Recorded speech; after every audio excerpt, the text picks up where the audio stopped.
Қайырлы кеш, YouTube оқырмандары, жүрек жарасы арнасына қош келдіңіздер.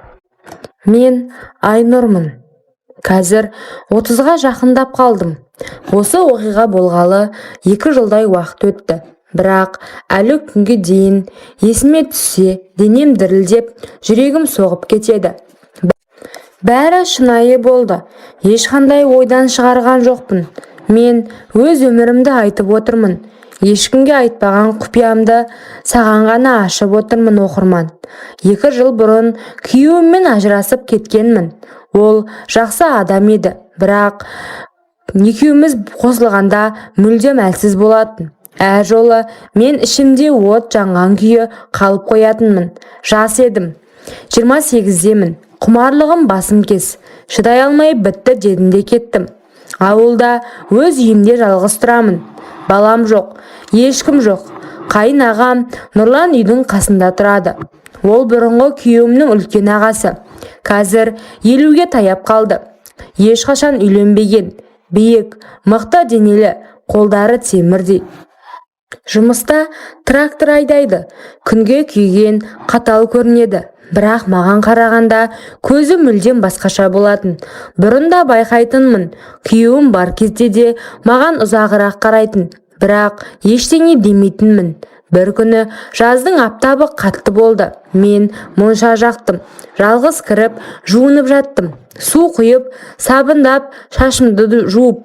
Денем әлі жас, терім тегіз.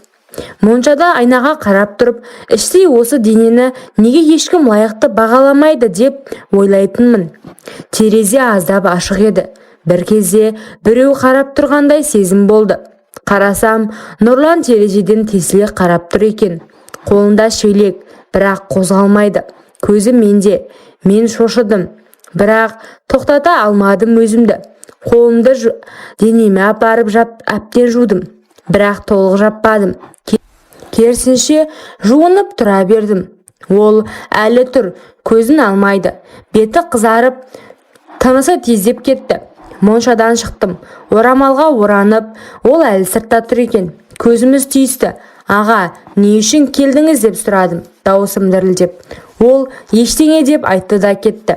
Бірақ білемін, ол мені сол жерде итергісі келіп қарап тұрғанын. Содан кейін бірнеше күн ұйықтай алмадым. Түнде оны ойлап жаттым. Ол маған ұнады ма? Жоқ, ол қайнағам ғой, 20 жас үлкен. Бірақ денем оны қалап тұрды. Бір күні аулада жалғыз қалдық. Ол жақындап келіп, Айнұр, сен менің көңілімде біраздан бері жүрсің. Інім саған лайық емес деді.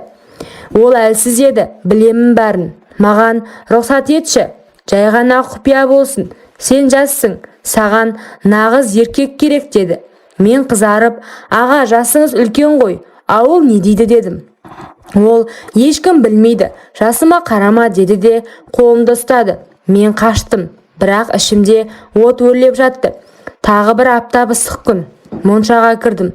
Бұл жолы есікті әдейі ашып қойдым. Ол келді. Мен әдейі баяу қозғалдым.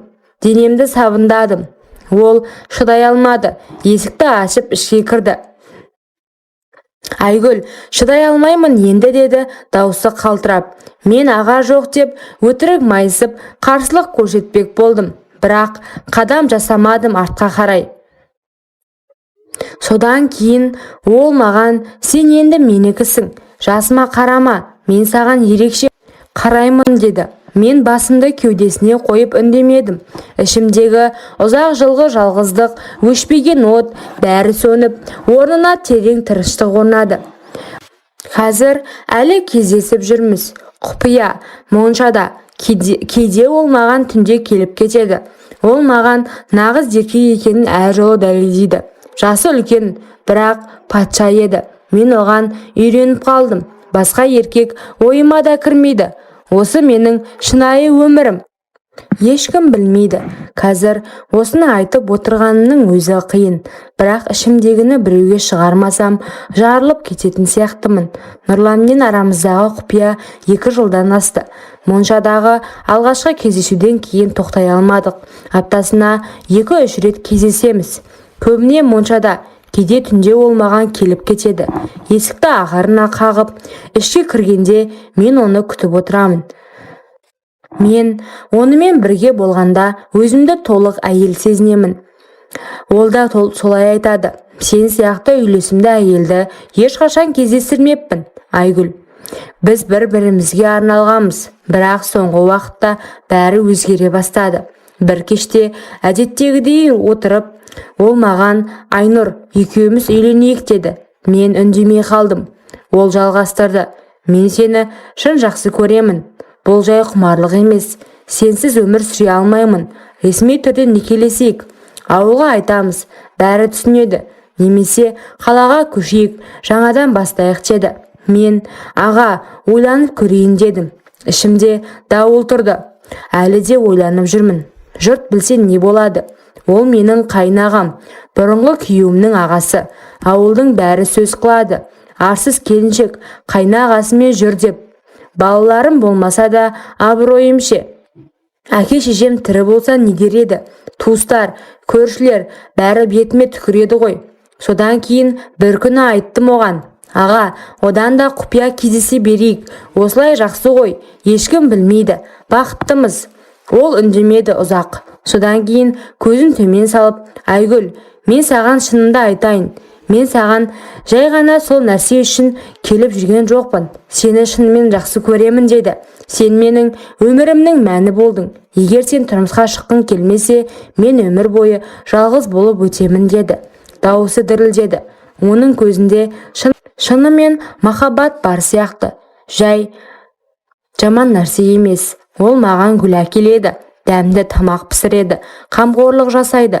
Түнде құшақтап ұйықтағанда сені ешкімге бермеймін деп сыбырлайды. Қазір ойым қос бөлініп тұр. Бір жағынан қорқамын. Үйленсек, ауылдың сөзі, туыстардың қарсылығы, өмір бойы күнәлі деген атпен жүру. Екінші жағынан оны жоғалтқым келмейді. Олсыз қалай өмір сүремін? Оның қолдары, барлығы, махаббаты, күші, бәрі маған керек сияқты. Тәуелді болып қалдым. Жасы үлкен болса да, ол маған әкемдей емес. Мен оған үйреніп қалдым ба, әлде шын сүйіп қалдым ба білмеймін. Кейде ойлаймын, құпия жалғастырайық, осылай бақыттымыз ғой деп. Бірақ ол шыдап жүре ала ма? Еркек қой, абыройы бар, жалғыз жүргеніне елуге таяп қалды. Мені ресми әйел етіп алғысы келеді. Кейде ойлаймын, бәріне көніп үйленейік, қалаға көшіп, жаңа өмір бастайық деп. Бірақ жүрегім қысылады. Шынымен ол мені жақсы көре ме? Әлде жасы келген соң бірге болатын әйел іздеп жүрме деп ойлар маза бермейді. Осы орайда сіздер өз ойларыңызды айтып, маған кеңес берсеңіздер, қандай шешімге келсем болады?